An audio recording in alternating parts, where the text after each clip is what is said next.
Aujourd'hui, on plonge. Aujourd'hui, peut-être qu'il y a des chiffres qui paraissent aberrants en termes de subventions pour certains et pas pour d'autres. Ça, je suis tout à fait d'accord. Mais c'est nécessaire d'avoir un pluralisme de médias. Si on n'a pas ce pluralisme, on va, c'est caricatural, hein, mais on rentre dans le principe de la dictature, on n'a qu'une ou deux chaînes et un ou deux médias et on n'a qu'une seule information qui tombe et qui est contrôlée.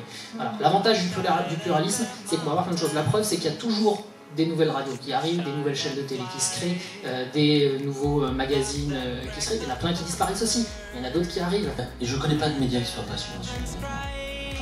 Aucun. Même dans local, c'est ce qu'il dit sur France Bleu, le gars, qui est la télé du département, il dit toi t'es la télé de l'État. On fait un concours. L'honnêteté, c'est essayer de faire, de relater un fait le plus objectivement possible avec la personnalité que l'on est.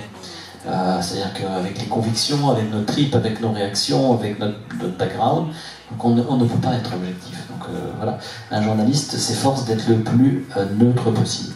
Aujourd'hui, c'est évident de toute façon que c'est l'avenir de la radio, de la télé, etc., de pouvoir développer tout ça.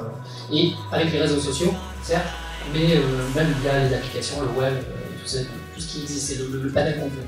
Les formes changent, mais le média reste. La télé, depuis qu'elle existe, elle est devenue en couleur, elle a eu plus de chaînes, plus d'opportunités, etc. Mais elle est toujours là. La radio, quand elle a été créée, pareil, c'est la même chose. Elle a continué à évoluer, trouver de nouvelles manières. On parlait du web, c'est une nouvelle manière de transmettre. Aujourd'hui, vous allez avoir la 4G, la 5G dans les voitures, pour pouvoir capter même les web radios, ce genre de choses. Mais la radio est toujours là. Elle a su s'adapter, mais elle existe toujours. Et c'était super. Et j'adorais. Et donc je faisais marrer, je rigolais, etc., etc. Puis le gars, il arrive, il est cato et directeur des programmes, alors qu'il était chahuteur. Donc c'était très compliqué pour moi. Donc on m'a dit, il faut que tu te taises, etc. Ce qui était une vraie erreur. Dans ces cas-là, quand on parle de conviction, il faut être soi-même.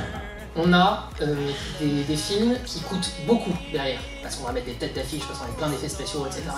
Et on a des grosses boîtes qui mettent le paquet en termes de com derrière pour que ça soit vendu à fond. Donc vous allez retrouver avec quelque chose qui va se répéter plein de fois parce qu'on s'est rendu compte que ça fonctionnait, donc on répète le schéma indéfiniment. Voilà, pour revenir au monde du journalisme, soyons dans l'espérance. Nous, ce qu'on vous dit, ce n'est que notre expérience, prenez du recul. Oui, c'est du lourd, du gros lourd.